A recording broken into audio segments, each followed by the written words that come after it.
We all long for becoming excellent. What's the best understanding of excellence?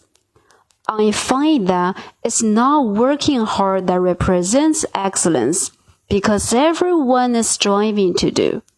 If you stop, you will be left behind. So it's unavoidable to make efforts. People have this in common. It's also not experiencing more that is excellence, because others' experiences are not less than yours.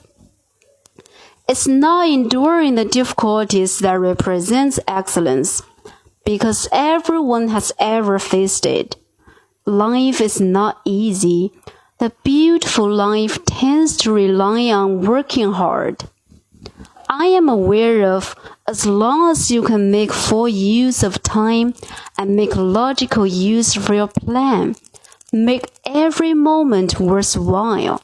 Today is better than yesterday. This is called excellence.